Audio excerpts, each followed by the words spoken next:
Bonjour à tous et bienvenue à Manche Disque pour notre émission de rentrée septembre 2017. Je suis Mr. Wiz et je suis accompagné de mon comparse Murdoch. Comment allez-vous Murdoch ? Eh bien ça va très bien, la rentrée s'est bien passée, donc tout va bien, tranquillement cette rentrée 2017.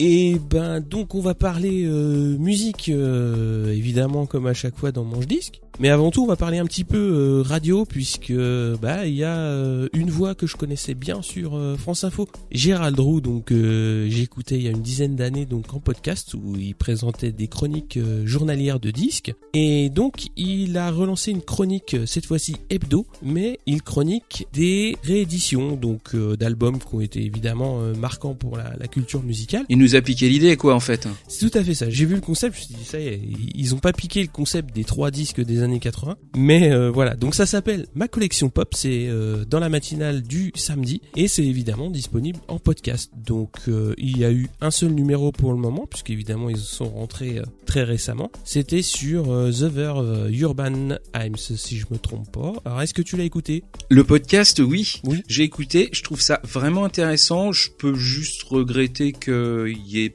trop de musique par rapport à ce qu'il y a comme explication, parce que je trouve que le contenu est intéressant, donc à la limite il y aurait 2-3 minutes de plus, ça m'aurait pas spécialement dérangé. Donc non j'ai écouté, c'est bien. Après le disque en lui-même, je trouve qu'il est très survendu.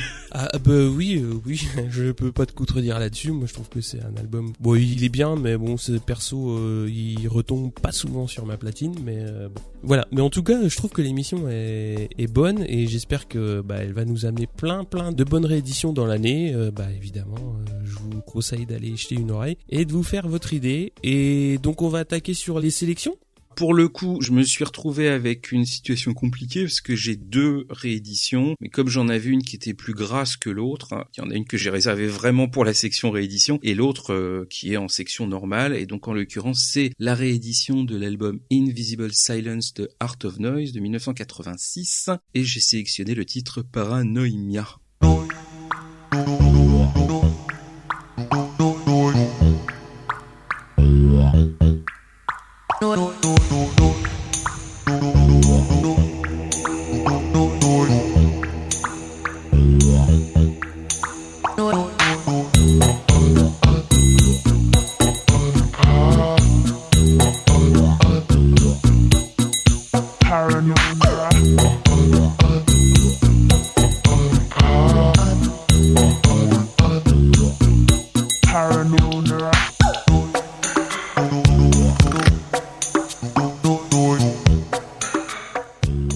Donc c'était Paranoia de Art of Noise, extrait de Invisible Silence de 1986. Alors, c'est un groupe que j'adore. C'est une anecdote assez désespérante. J'ai découvert en cours de maths.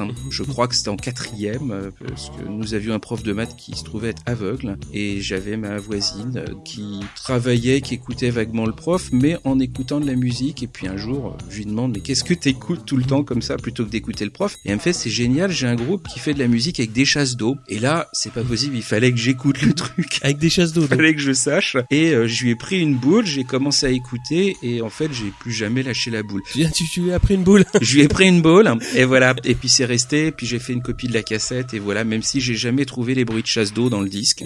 Donc, Art of Noise, c'est un groupe qui est créé en 1983 par Trevor Horn, que j'aime beaucoup aussi, qui a travaillé sur les Buggles, sur Frankie Goes to Hollywood, sur Yes, et avec aussi un certain nombre de personnes, dont Anne Dudley, qui a fait pas mal de musique de films par la suite, dont celle du Full Monty. C'est un groupe qui est très avant-garde pour l'époque, mais à la limite presque encore maintenant, qui était un des premiers à utiliser un instrument très novateur et qui va devenir très vite très à la mode. D'ailleurs, on le retrouve dans plusieurs sélections aujourd'hui, qui est le sampler Fairlight. Et ils ont énormément fait des samples, alors pas forcément avec des chasses d'eau ni des bruits de bidet, fait, mais avec plein de choses. Il y a sur leur premier disque, il y a des bruits de moteur par exemple. Oui. Donc c'est quelque chose qui est très caractéristique de leur son. Vraiment un son de référence pour moi des années 80. Il a été en particulier au centre de l'album Zoulouk de Jean-Michel Jarre, qui est aussi un de mes albums de référence. Donc, sinon c'est très barré, c'est instrumental tout le long. Ouais. Ils ont un gros succès sur le disque avec la reprise de Peter Gunn sur la phase B. Et je trouve que ça coule diablement bien. Il y a vraiment quelque chose d'à la fois très novateur, très avant-garde, mais très évident. Enfin, pour moi, ça m'a parlé tout de suite. Bah, bizarrement, moi, j'avais la cassette à l'époque de cet album-là. Alors, je l'avais découvert par l'intermédiaire de compilations synthétiseurs qui tournaient à droite à gauche. Il y avait 2-3 morceaux d'Art of Noise qui étaient sur ces compiles, si je me trompe pas. Et donc, j'avais acheté la cassette. Et donc, ça m'a fait forcément plaisir de réécouter ça 30 ans plus tard. Mais par contre, j'ai pas retrouvé ce qui avait pu me pousser à l'époque à écouter ça. C'est comme tu l'as dit, c'est très expérimental, c'est très avant-gardiste. 30 ans plus tard, j'ai un petit peu plus de mal, mais bon, ça m'a ramené quand même à une bonne période de mon enfance. C'était assez sympa. Alors, il y a des morceaux, c'est encore, on va dire, assez facile d'accès. Il y a Eye of the Needle, Backbeat, qui sont bien, qui m'ont vraiment plu à réécouter. Un petit mot sur quand même le deuxième disque de la réédition, parce que j'ai jeté une oreille et il n'y a pas vraiment... Il a tout écouté et c'est formidable. Et j'ai trouvé qu'il n'y avait pas de grande surprise. Alors, bonne ou mauvaise, donc c'est bien, parce que au moins ça reste un album complémentaire qui n'est pas là pour faire du remplissage. Et j'ai trouvé qu'il y avait Caméléon 4, donc un des morceaux de la réédition, qui était particulièrement bien foutu et qui avait bien sa place sur un album. Tu parles du deuxième disque. La dernière réimpression, pour le coup, c'est celle que j'avais. Ça n'était pas ressorti depuis 94. Ouais. Et là, vraiment, le son est fabuleux et il y a plein de titres, même s'il y a plein de titres qui sont des versions de travail différentes et intéressantes, mais des versions de travail de titres de l'album. Ça a été un bonheur immense de pouvoir compléter avec toutes les versions qu'on pouvait trouver que sur des 45 tours, sur des maxi, et puis plein d'inédits aussi qui suivent. Donc moi, ça m'a vraiment sorti le 19 mai. Le 19 mai, il était dans ma poche. Ah, Day One. Oui. Alors, tu as choisi, toi, alors c'est exceptionnel, oui. Tu nous chroniques à 45 tours. Alors oui, alors il y aura un autre truc exceptionnel un peu plus tard, mais forcément, vu que c'est plus tard, on en parlera plus tard. Et donc là, pour le coup, oui, c'est un 45 tours, puisque c'est les Calamités qui nous chantent le Vélomoteur.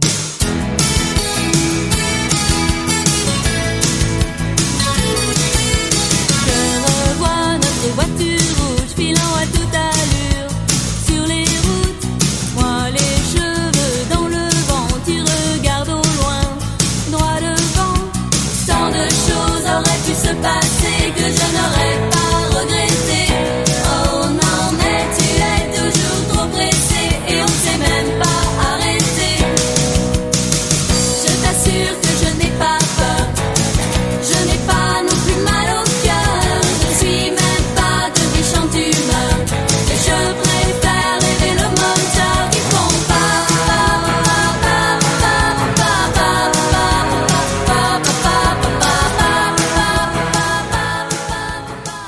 C'était les Calamités avec leur morceau le plus connu, le Vélomoteur. Alors, c'est un 45 tours que personnellement j'aime beaucoup, puisqu'à l'époque, j'ai découvert quand il est sorti en 87. C'est une chanson qui rentre déjà dans la tête assez facilement au niveau mélodique et instrumental, on va dire assez global. C'est un très très bon single. Je l'ai retrouvé en brocante il y a pas si longtemps. C'est un disque qu'on trouve quand même assez facilement et ça m'a fait énormément plaisir de le retrouver, de le réécouter et surtout qu'il saute pas. Donc pour une fois, c'est bien. Ça se nettoie sinon. Oui, c'est vrai que c'est pas faux. Mais surtout, je me suis dit je vais en parler pour une fois qu'on va parler d'un 45 tours, parce qu'il y a une belle petite histoire derrière. C'est-à-dire que c'est un groupe de 4 originaires de Beaune, donc pas très loin de là où je suis né. Le groupe va sortir un disque en 84 qui va quand même avoir son petit succès, puisqu'il va quand même être sorti aux États-Unis, donc c'est pas donné à tout le monde. Et le groupe par contre va s'arrêter assez vite. Et en 87, donc Daniel Schoenwez, qui est la moitié masculine de Niagara, souhaite les produire, et donc il y a seulement 2 membres du groupe qui vont répondre à l'appel, donc Odile Répolt et Isabelle Petit, et donc elles vont sortir ce petit bijou de pop française, donc le Vélomoteur. Alors moi j'adore la construction du morceau, l'exécution, je trouve que au niveau vocal c'est un super travail de groupe, Et c'est vraiment un morceau que j'adore pour son côté léger, bien produit, c'est un refrain qui reste en tête. C'est de la bonne chanson française, bonne pop française que j'aime vraiment écouter. Et pour le coup, la phase B elle est encore plus simple, dans le sens où c'est juste guitare-voix, donc c'est un deuxième morceau qui est assez sympa. Et pour le coup, c'est vraiment un morceau qui prouve qu'on peut faire de la pop sans que ce soit, on en a parlé à l'IRL de cet été, de la variétoche, c'est-à-dire dans... Besoin de rien, envie de toi. Oui, ouais, entre autres. Et voilà, bah, c'est ça que je voulais mettre en avant sur ce morceau. Alors, je sais pas ce que t'en penses de ton côté. Oh, moi, il était dans mon top 10, voire éventuellement dans mon top 5. Je me souviens plus exactement de mon classement perso de l'époque. Mais dès la première écoute, j'étais fan. Donc ça m'a tout de suite énormément attrapé et effectivement je trouve que le titre il coule super bien, il est extrêmement bien produit, les paroles rentrent en tête, le truc t'as qu'une envie c'est de le chanter, enfin voilà, je trouve que ça marche affreusement bien quoi, et c'est extrêmement triste que ça soit One Trick Pony quoi, qu'il y ait eu un 45 tours et puis plus rien derrière. Exact.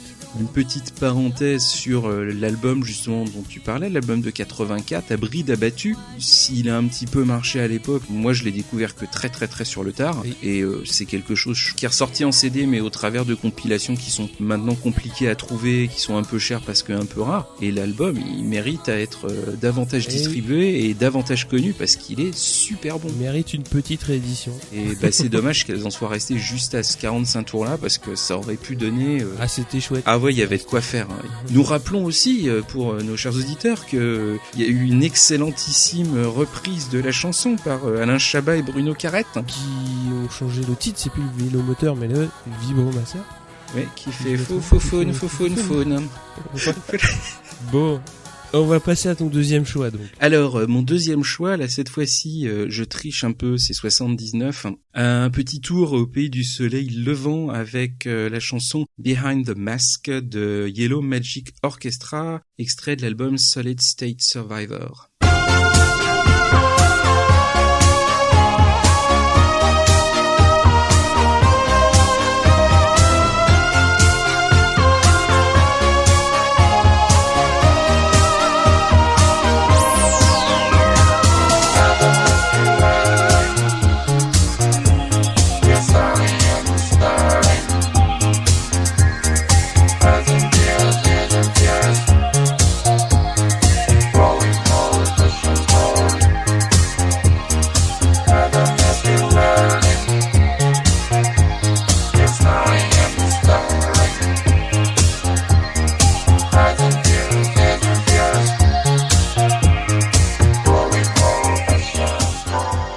Alors c'était Behind the Mask de Yellow Magic Orchestra, extrait de l'album Solid State Survivor en 1979.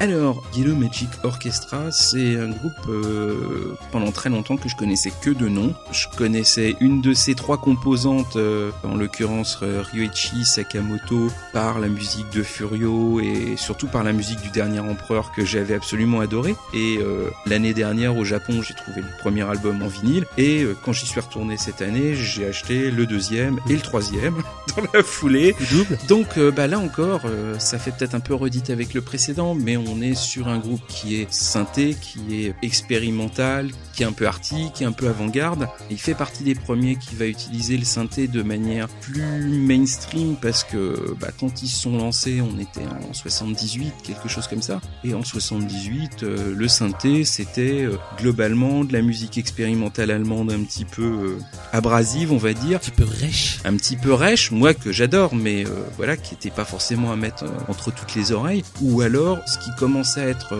apprivoisé par les groupes de punk et les premiers groupes industriels type Throbbing Gristle en Angleterre. Là, pour le coup, il y a plusieurs personnes qui vont commencer à tripoter les touches pour faire quelque chose d'un petit peu plus grand public et surtout d'un petit peu plus festif. Parce que synthé était un petit peu désespérant. Il y a un peu les albums de Kraftwerk de l'époque, type The Man Machine en 79, et Yellow Magic Orchestra, qui va faire une musique qui est quand même ultra joyeuse, je trouve, très enfantine. Il y a plein de titres qui préfigurent la musique de jeux vidéo. Oui. Ah oui, et les dessins animés aussi. Je pense au titre Riding qui est sur la face A du disque, qui pourrait vraiment être utilisé tel quel dans un jeu vidéo de l'époque. Je case aussi que la chanson donc sélectionnée, en fait, elle aurait dû faire partie de Thriller. Michael Jackson avait adapté le titre et avait fait une petite mélodie assez efficace dessus. La chanson a été mise de côté et n'est ressortie que sur l'album posthume Michael. Donc vous avez écouté, qu'en pensez-vous ? Bah, c'est étonnant que tu ramènes ça du Japon. Non, ouais, ça m'a fait vraiment penser au générique de dessin animé, t'en as parlé, de cette époque, de fin des années 70, début 80, avec toutes les ambiances que les compositeurs installaient. Alors je trouve ça intéressant pour ça, car c'est un son qui, à mon avis, est très daté de par les instruments utilisés, et ils réussissent à peindre différentes atmosphères, et c'est ça qui est vraiment intéressant. Ça reste quand même assez particulier dans la manière de faire, mais c'est pas déplaisant, moi c'est quelque chose qui a coulé quand même assez naturellement. Je l'écouterai pas tous les jours, mais bon, pour moi ça pourrait faire une très très belle BO de film de science-fiction de début des années 80 sans gros problème. Alors il y a quand même un morceau qui m'a tapé dans l'oreille, puisque évidemment quand on échange les choix, je commence toujours par faire un petit tour pour voir si il y a pas un morceau, le titre que je peux connaître et tout, et là il y a Day Tripper, donc je me dis forcément ils ont dû essayer de faire une reprise des Beatles. Elle est quand même bien chelou, c'est quand même très difficile de la reconnaître au début, on va dire. J'ai trouvé que c'était franchement bien sympa de proposer une sélection comme ça, parce que ça ouvre vraiment sur des horizons intéressants. Alors du Japon, nous passons en France. Oui, donc on va s'écouter Michel Berger, extrait de l'album Beau Séjour, c'est la chanson « Il y a vraiment que l'amour qui vaille la peine ». 20 ans demain, les mains dans ma musique, j'attendais le réveil. Une petite voix de rien s'installait dans ma tête, me donnait des conseils. Va les coups, brûle ta vie.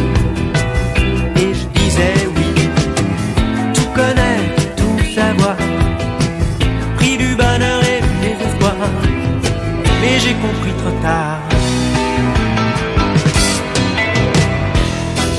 Que l'amour qui vaille la peine. C'était « Il y a vraiment que l'amour qui vaille la peine », donc extrait de l'album Beau Séjour de Michel Berger. Alors, à la base, je suis pas du tout client de Michel Berger, mais il s'est passé un truc cet été qui m'a poussé un petit peu à me replonger un peu plus en détail dans ses disques et dans ce qu'il faisait d'une manière générale, et à choisir ce disque donc pour en dire quelques mots. Alors ce qui s'est passé cet été, c'est qu'il y a un artiste qui s'est mis en tête de monter un spectacle sur les morceaux de Michel Berger en piano-voix, et donc il y a eu pas mal de promos autour, j'en ai beaucoup entendu parler, notamment parce qu'il s'est invité dans pas mal d'émissions que j'écoute, et il y a eu forcément des extraits qui sont passés, et là j'ai subi ces reprises. Souvent j'écoutais les émissions avec ma femme, puisque elle aime bien Michel Berger, et je trouvais que les réinterprétations étaient pas bonnes du tout, donc je lui ai demandé mais c'est pas possible, il massacre, ou d'origine c'était chanté on va dire de manière extra théâtrale, et elle me dit non c'est vraiment massacré, et c'est pour me faire mon idée que j'ai donc réécouté et découvert beaucoup plus en détail que la face superficielle que j'en avais. J'ai choisi cet album là parce que c'est avant tout le premier album qui va vraiment le révéler en tant qu'interprète, et qui est vraiment très bon. Moi j'ai vraiment apprécié de retrouver des lignes de chant qui sont belles, et justement il a un chant qui est très naturel, qui est très fluide, qui est simple, mais qui est vraiment très beau. Dans un sens c'est bien, parce que ça m'a poussé à me reconcentrer sur l'original et à me rendre compte qu'il y avait des choses que je dirais pas négligeais, mais que je me suis dit bon voilà, Michel Berger, je m'y étais jamais attaché, et au bout du compte c'est vraiment un artiste majeur. L'album est vraiment très bon. Il a d'une part des chansons qui sont accrocheuses, mais pas que, et il y a le morceau donc que j'ai choisi justement, il y a vraiment que l'amour qui vaille la peine. Il est à mon avis pas très connu, et moi il m'a beaucoup plus parlé que les singles, et j'ai trouvé que son identité artistique il l'a créée assez tôt et il s'en est pas détaché. Et moi ça m'a vraiment plu de redécouvrir vraiment très tard ce qu'il avait pu faire. Alors après je pense savoir ce que tu en penses, parce qu'on en a parlé un petit peu avant l'émission, alors je te laisse un petit peu en parler. Berger, moi c'est ma première référence incontournable française. Après, il y en a eu 3 qui sont arrivés quasiment coup sur coup. C'est ceux que j'appelle affectueusement mes 3 Michel. Il y a Berger, puis après il y a eu Jonas, et pour finir il y a eu Polnareff. Donc je me suis fait envahir de Michel. Donc je suis le monsieur depuis 80 environ, quelque chose comme ça, quoi. J'avais la groupie du pianiste en 45 tours. Enfin voilà, et j'ai quasiment eu tous les 45 tours quasiment jusqu'à la fin. La chanson, je trouve que c'est une des meilleures, si ce n'est la meilleure de l'album, avec Balavoine qui chante derrière, et ils vont se retrouver une nouvelle fois en 83 sur la fameuse minute de silence qu'on n'a pas fini de massacrer. Le disque en lui-même, je l'ai découvert sur le tard, parce que c'est tous les disques de Berger en fait ont pas fait l'objet de réédition avant très longtemps. Donc ils sont sortis en CD que vraiment très très tardivement, et moi il a fallu que j'attende que je trouve Beau Séjour en vinyle d'occasion. J'avais déjà 17-18 ans, quoi. Donc d'accord. J'avoue que c'est pas mon préféré. Ah, lequel ? Je l'ai trouvé en retrait par rapport aux 2 suivants en fait, par rapport à Beau Rivage surtout, que j'aime beaucoup, et Voyou qui est mon absolu préféré. C'est drôle que tu sortes un album de Berger, parce que j'en ai retrouvé un qui est l'album qu'il a sorti en 1985, qui est l'album Différence, alors que j'avais acheté à l'époque en cassette quand il est sorti, mais je l'ai repris en vinyle déjà parce que j'ai trouvé un vinyle qui était en parfait état, mais surtout qu'il a, et je l'ai acheté presque que pour ça, il a un hobby, c'est comme les disques japonais, qui est en fait une pub pour indiquer Michel Berger au Zénith du 11 au 19 avril. D'accord. Et ça m'a fait un petit coup de blues, parce que autant j'ai eu la chance de voir France Gall 2 fois en concert, autant j'ai pas eu la chance de voir Berger en concert, et ça c'est un gros manque. On va passer à un autre chevelu des années 80, c'est ça ? Mais c'est ça, un autre hirsute, hein. Donc là en l'occurrence c'est Alain Souchon qui nous chante La vie intime et maritime. C'est dans C'est comme vous voulez, c'est de 1985.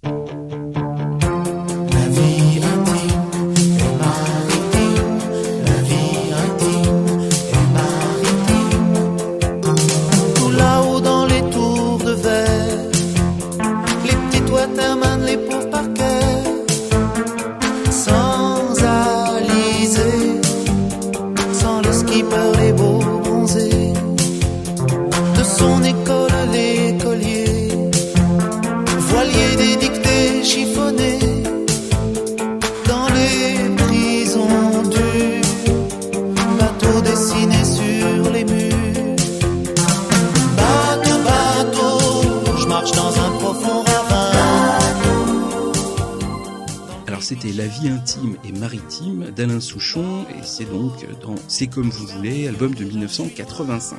Alors Souchon, moi je l'aime bien, mais lui aussi je l'ai découvert un peu sur le tard, comme le fameux album de Michel Berger. Tout le long de ma jeunesse, il y avait toujours une chanson de Souchon, comme lui a chanté une chanson de Jonas qui résonnait par-ci par-là, mais j'étais jamais rentré dans les albums en entier.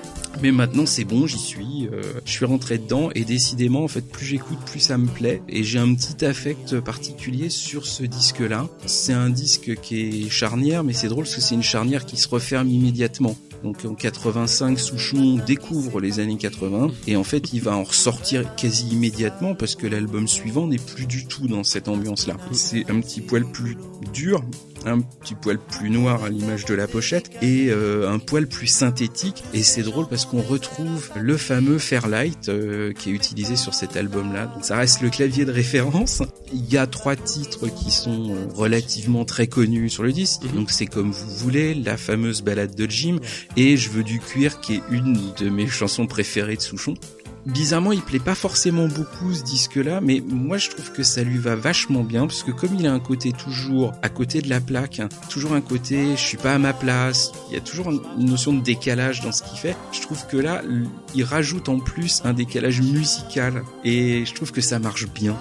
Après, la chanson que j'ai pris, moi je l'aime bien, je trouve qu'elle a quelque chose de très... J'aime beaucoup la mélodie, je trouve qu'elle marche super bien, et j'avais pas envie de prendre une chanson connue, donc voilà. Moi Souchon, c'est un artiste avec lequel j'ai un énorme affect, parce que son 33 tours Jamais content, donc qui est pas des 80s, qui est de fin des années 70, il était dans ceux que je pouvais écouter sur la platine de mes parents, et gamin j'adorais écouter Poulailler Song et Allô Maman Boubou, et c'est un album, voilà, j'avais pas non plus accès à énormément de 33 tours, mais celui-là j'adorais l'écouter, et donc quand t'as ressorti un album de Souchon, ça m'a vraiment replongé à ce moment-là, et c'est un style que j'aime bien dans la chanson française, parce que justement c'est bien écrit sans être trop intello.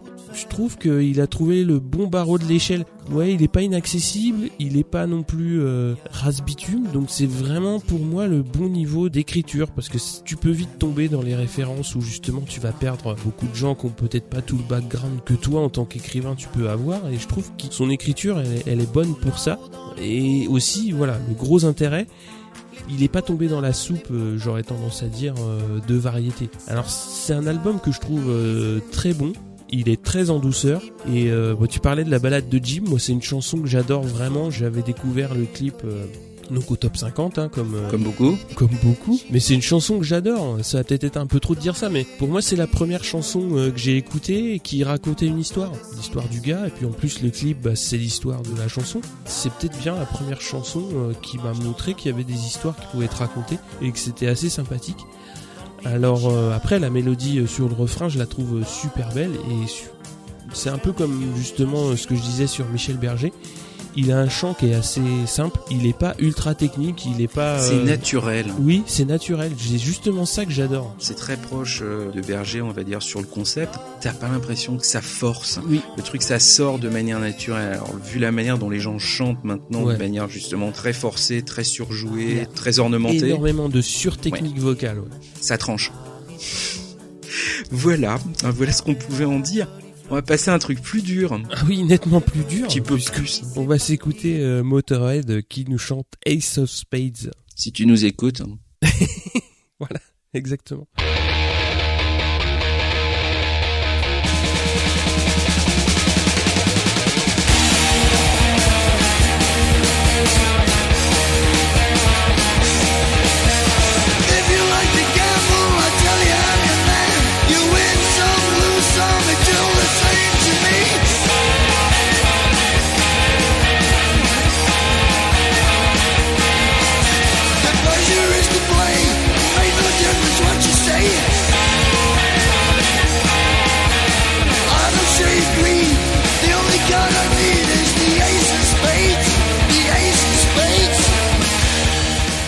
Donc c'était Ace of Spades de Motorhead, extrait de l'album du même nom, pas Motorhead mais Ace of Spades de 1980.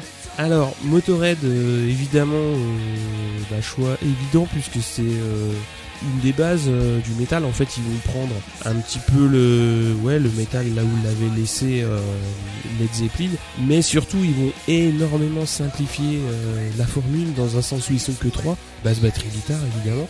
Et ils vont vraiment se focaliser sur l'essentiel, sur des compositions très très courtes, des morceaux qui sont rapides, qui sont incisifs, qui vont droit au but. Pour moi c'est le disque instinctif par excellence. Moi j'adore l'écouter, même si le gros problème, je t'entends déjà le dire, c'est que c'est un petit peu répétitif, mais c'est là où moi j'aime ça, c'est que tu sais où t'es, tu sais où tu vas, et tu laisses couler le disque, et bon voilà, c'est ça que j'aime dans Motorhead. Alors Lemmy c'est quand même une voix qui est quand même très très particulière, même à cette époque là où il est pas spécialement vieux, et ça va très très bien avec le style de musique. Alors pour la petite histoire, c'est un album qui est enregistré en 6 semaines, c'est le 4e album du groupe.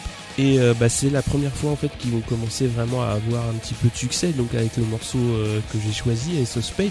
Et je l'ai évidemment pas découvert à la sortie, mais plutôt récemment dans une période Ramones où je connaissais évidemment le single, mais je trouve que le reste de l'album se tient vraiment très très bien. Alors tout le monde les classe dans le métal, mais pour moi ça reste du rock super bien foutu, très compact. Et c'est évidemment l'énergie qui domine dans l'album. Et ce qui m'a vraiment étonné, c'est que, on va dire, Motorhead s'est beaucoup focalisé sur Lemmy, le bassiste chanteur, mais c'est surtout les solos du guitariste, donc Eddie Clarke, que j'ai trouvé vraiment bon. Et à mon avis il est pas assez reconnu pour ça, dans un sens où il y avait beaucoup de guitar hero au début des années 80 avec Angus Young et Van Halen, etc. Et on n'a pas souvent parlé de lui, et donc moi je vous invite vraiment à acheter une oreille à cet album, parce que sur chaque morceau il y a un bon riff qui attrape bien l'oreille, et je trouve que c'est toujours très très bien trouvé. Alors il y a une petite référence qui est sympathique, c'est le premier groupe qui a fait un hymne à leur roadie, c'est-à-dire c'est une chanson sur les emmerdes en tournée, sur etc. Et je trouvais que c'était sympathique qu'un groupe rende hommage aux gars qui se trimballent les amplis, etc. Donc je me doute bien de ce que tu peux penser de Motorhead. Ne me faites pas dire ce que je n'ai pas dit. Oui. Alors je ne connaissais quasiment pas déjà à la base. Ouais. J'avais découvert vraiment il y a très très peu de temps un titre qui me semble est sur le même album qui s'appelle Stay Clean, qui est sur la BO de Sing Street que j'ai acheté il y a tout juste quelques mois, et c'était le premier titre de Motorhead et je m'attendais à un truc inécoutable. Je dis oh bah ouais, non, finalement c'est pas mal. Je m'attendais à un truc plus hard, alors qu'en fait à la limite pour moi c'est surtout du bon gros rock quoi. C'est du gros rock, ouais. C'est pas du trash quoi, c'est pas Pantera. Le Ace of Spades ça marche bien. Je trouve sa voix absolument pas désagréable comme peut l'être Étonnamment. le chanteur d'ACDC. Voilà là. Bon Scott. Il y a eu plusieurs chanteurs, mais Bon Scott, ouais, c'est Bon Scott. La truc on égorge. Par contre, effectivement, c'est un poil répétitif. Et en fait, même avec des catégories musicales que j'aime, j'ai très vite tendance à décrocher quand c'est trop répétitif. Donc, naturellement, quand c'est pas forcément ma tasse de thé première, je vais décrocher d'autant plus rapidement. Ah oui. Mais par contre, autant il y a des tas de groupes où si tu me dis je vais te mettre un titre de machin, je vais te dire écoute pousse. Autant je dirais pas non sur du Motorhead parce que j'ai vraiment pas trouvé ça désagréable. C'est juste que 10 ou 12 titres, c'est un peu trop roboratif pour mon estomac. Oh, ça reste Mais un voilà. album court. Hein. Motorhead, c'est en 3 minutes, tout est dit. Hein. C'est rapide, voilà, mais des fois, ça peut être long quand même. C'est vrai. Bon, on passe aux rééditions et pour le coup, bah tu nous sors un bon gros parpaing là. C'est la réédition de Purple Rain de Prince and the Revolutions de 1984. On va rester dans les classiques et j'ai choisi When Doves Cry comme extrait.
8 et c'est The House of Love qui nous chante Christine.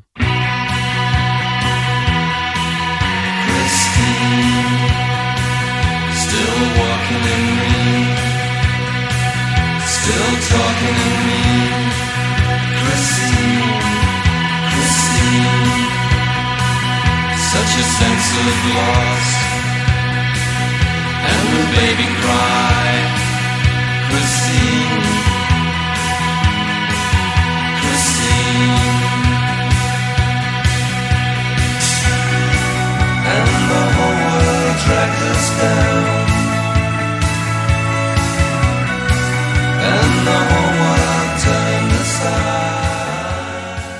Alors, bonjour à toutes les Christine, c'était donc The House of Love. Poire et cahuète. Voilà, exactement. Ah, The House of Love, voilà, donc ça faisait énormément de temps que je voulais les caser et je savais pas par quel bout prendre. Ils ont failli se retrouver dans notre numéro sur les années 90 puisqu'il y a un morceau que j'adore et qui est plus de cette période-là. Et évidemment, c'est lié à l'émission que je regardais, donc Les Nuls l'émission. Et ils sont venus jouer, donc je devais avoir 14-15 ans dans ces eaux-là. Et ils avaient joué The Beatles and the Stones, donc c'est une chanson qui est sur un des albums suivants. C'est le suivant. Ouais, c'est le suivant. Bah oui, qui s'appelle pareil en plus. Tu peux dire l'album au papillon. Oui, voilà. Et bah c'est un groupe, voilà, moi quand j'ai retrouvé après cet album-là, alors c'est vraiment ce que j'aime bien dans le rock indé anglais de l'époque. C'est pas vraiment, enfin justement c'est pas vraiment du rock. C'est une formation à la base classique, mais les morceaux je les trouve bien faits et simples. Et c'est là où ça me touche parce qu'il n'y a pas de superflu sur cet album. C'est un album qui est très brut. Ça me fait vraiment penser, tu vois, à une bonne couette. Et tu te mets dedans et tu te laisses glisser tout seul. Quand je l'ai réécouté au début, ça m'a paru un peu aride. Justement, pour le côté un peu dépouillé de la chose, il manquait un petit peu d'habillage. Il y avait une voix qui était peut-être un peu brute, mais au fil du temps, on s'installe bien dans le truc. Et il y a un morceau comme Hope qui laisse vraiment une grosse place au chant. Il chante très très bien déjà, il a pas mal de registres au niveau vocal, il va aller dans les graves très très douces et il va avoir des envolées on va dire un petit peu plus larges on va dire, et il va pas tomber dans le lyrisme, et c'est vraiment ça qui me plaît dans cet album là. Et le seul regret que j'ai, c'est que il est quand même très très difficile à trouver en vinyle. Du coup la réédition elle est en CD, mais le gros intérêt de cette réédition, c'est qu'il y a énormément de plein de bonnes choses.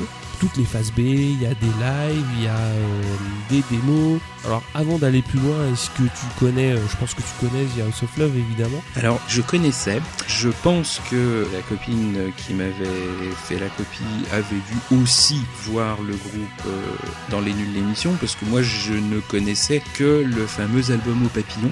J'étais resté sur The Beatles and the Stones et le fameux Shine On. Je ne savais pas qu'en fait c'était une reprise d'une de leurs chansons dont la première sortie datait de 87. Donc j'ai découvert l'album, je connaissais le groupe mais j'ai découvert l'album et ma foi j'ai trouvé ça très très bien. Christine c'est très bon. Ouais. J'aime beaucoup Hope aussi, surtout le démarrage d'album je le trouve extrêmement efficace. Il y a un côté aride oui, mais je sais pas, comme c'est très mélodique ça m'agresse pas. Oui, ce qui me plaît vraiment dans cet album là, c'est qu'il n'y a pas le côté clinquant qu'ont pu mettre certains groupes à vouloir surproduire les morceaux, à vouloir c'est pas encore la course à la Britpop des années 90. Exactement. C'est peut-être aussi pour ça. C'est ça que j'aime bien. Et pour en revenir à Shine On, c'est une chanson qui a eu plusieurs vies, comme tu dis. Donc ils l'ont ressorti en single de leur deuxième album. Mais comme tu l'as dit, c'est une chanson qui était déjà très vieille. Mais je préfère celle de 90 pour le coup. Pour le coup, oui. Ouais, il y a quand même une production qui, je trouve pour le coup, qui est légèrement améliorée. Tout à fait. Ça gagne quand même. C'est là où c'est intéressant de pouvoir voir l'évolution d'une chanson. La première, elle est un peu trop sèche, elle manque un petit peu d'habillage. La deuxième version, elle est un petit peu plus travaillée, sans être surproduite. Et oui, la deuxième version est à mon sens aussi meilleure que la première. Après, le reste des titres et des démos, les démos elles sont tellement propres que moi j'y trouve moyen mon intérêt. C'est clair que j'aurais plutôt tendance à me contenter de l'album. Oui. Le reste m'accroche nettement moins, mais par contre le disque, bien. Alors on passe à ton hors sujet, qui pour le coup Et très hors sujet. De par sa provenance géographique Et pourquoi pas? et t'as bien fait, vas-y. Donc c'est un titre du groupe tchèque JAR et l'album s'appelle Eskalace Dobra. L'extrait c'est Sem Vimletej.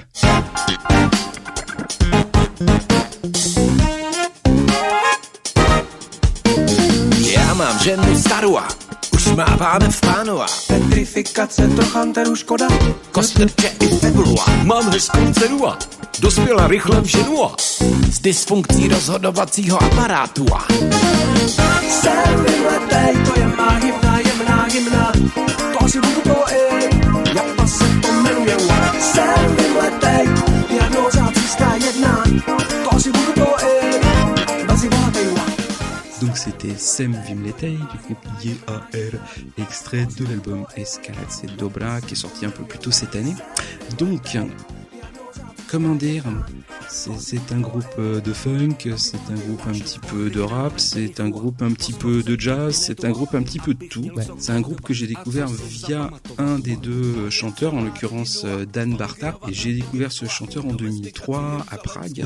J'étais avec un ami à Prague, on était dans un magasin de disques et puis on écoutait les nouveautés. Et justement, le copain, il me passe un casque en me disant « Écoute, c'est tout pourri, c'est pour toi. » C'est tout pourri. Et il me passe le truc et c'est resté depuis un album qui est un album de chevet. Donc c'était très jazz pour le coup et j'ai commencé à suivre le garçon et puis au bout d'un moment je me suis rendu compte qu'il faisait partie d'un autre groupe. Donc je suis assez chouette, on va suivre ça aussi et donc j'ai découvert le fameux groupe JAR en 2007. Il existe depuis 92 et il sort un petit disque comme ça de temps en temps quand l'envie lui prend et donc le dernier est sorti cette année il y a quelques petits mois et il est comme d'hab, c'est-à-dire qu'il part un peu dans tous les sens mais il a surtout un groove absolument hallucinant. Je suis jamais déçu par ce qu'ils font. Alors une fois qu'on n'est pas trop rebuté par la langue qui est inhabituelle on va dire, je le reconnais volontiers. Après moi j'aime bien les langues inhabituelles donc c'est presque un facteur aggravant pour moi.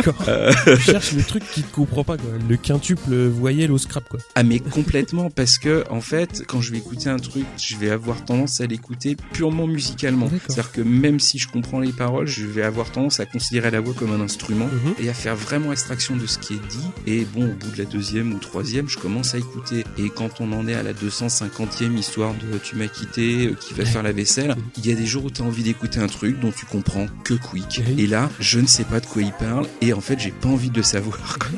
Oui. Voilà. Ou alors moi j'ai adoré pour ce que t'as déjà dit, c'est le côté vraiment jazzy funk. J'ai trouvé que c'était vraiment très très bien foutu. Bon, comme tu l'as dit, il faut passer au-dessus de la musicalité linguistique qui, moi, m'a pas parlé du tout. Mais j'ai été vraiment abasourdi par l'album parce que justement, c'est un truc, de toute façon, j'aurais jamais entendu ça n'importe où. Il y a bien que toi pour amener ça. Sauf qu'ils sont sur Deezer maintenant. Oui, mais exactement. Je me suis dit, mais je vais quand même chercher un petit peu. Et l'album est sur Deezer, donc si vous avez Deezer, allez jeter une oreille. Je vais vous donner des noms de morceaux parce que il y a Spraltodas qui est vraiment super dans l'esprit. Qu'est-ce que j'avais noté d'autre? Alors il y en a un, j'ai même pas pu noter le titre dans mes notes. Il est plutôt sur la fin de l'album, il y a un super jeu de basse, c'est vraiment bien. Il y a des titres qui font mal au crâne, Oui. Effectivement ça fait mot compte quadruple au Scrabble. Et il y a un morceau qui s'appelle Tri Electra Love et je pense que si tu récupères la piste vocale, on doit être assez proche de l'incantation démoniaque. Mais bon, c'est un album, faut l'écouter. Il faut le vivre. Mais faut vraiment le découvrir. Enfin, faut pas passer à côté parce que c'est sûr, vous allez être surpris. Ça va au départ, vous allez vous dire, oh, c'est quoi ce truc? Mais il faut vraiment passer le cap. Et moi, j'ai vraiment passé un super moment et je le réécoute de temps en temps. C'est vraiment top de découvrir ce genre de petites perles. Je suis d'accord. Ouais. Ils sont vraiment très bons. Et puis les différents membres ont eux aussi une vie autonome qui est généralement plutôt centrée sur le jazz, mais qui sortent des choses qui sont aussi intéressantes. Voilà, la République tchèque, c'est pas que l'autre pays du fromage. Ah non, ça c'était pas ça. Non, mais l'album est super. Ça marche aussi avec la musique. Ils ont des très bons trucs, contrairement à l'idée qu'on ne s'en fait pas. Voilà. Donc toi tu nous amènes de nouveau, recule un peu, on repasse aux années 90 avec une madame que je ne connaissais pas. Ah, tu ne connaissais pas donc Lisa Germano. Non. Et on va s'écouter Singing to the Birds, extrait de l'album Excerpts from a Love Circus.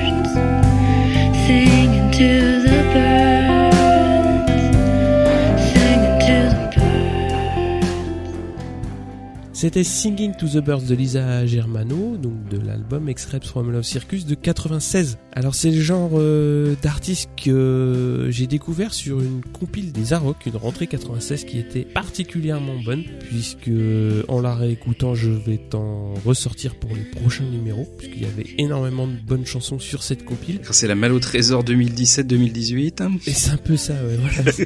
Et donc en fait, la chanson qui était sur la compile, c'était We Suck, donc une chanson très très triste et mélancolique. Alors j'ai choisi ce disque en hors-sujet parce qu'il m'a accompagné dans pas mal de moments de ma vie. Tes 4 tentatives de suicide. Bah voilà, c'est exactement ce que je voulais te dire. Pas les plus heureux, on va dire, parce que c'est une couleur musicale et que quand même assez mélancolique, avec un chant qui peut être un peu fantomatique, mais c'est des morceaux que je trouve d'une part très bien faits. À l'origine, elle est violoniste et ça se ressent dans les orchestrations. Et surtout, je me suis attaché à cet album dans le sens où quand je l'écoute, bizarrement, bien qu'il soit triste, c'est un morceau qui me fait sortir la tête de l'eau. Un morceau comme Singing to the Birds, il est assez simple dans la construction, dans la manière de chanter, et bizarrement, c'est le genre d'album qui me fait me sentir mieux quand ça va pas. Donc c'est assez paradoxal, mais oui et non. Oui, parce que c'est une thérapie pour l'artiste. Il y a un côté catharsis quand même. Oui, il y a besoin d'évacuer certaines choses, ça c'est sûr. Il n'y a pas de raison que ça puisse ne pas faire aussi l'effet pour les auditeurs. Pour l'auditeur, ouais. Bon alors après, le truc c'est que j'ai un peu perdu de vue ce qu'elle a fait au fil du temps. Mais moi je suis vraiment resté sur cet album-là. Je trouve que la fin de l'album, donc les 3 derniers morceaux, je les trouve vraiment très très beaux pour ça, parce qu'elle réussit à transmettre des émotions qui me parlent. C'est tout à fait le genre de voix et de construction de chansons qui me touche. Alors je suis pas qu'un sale punk qui pue de la crête.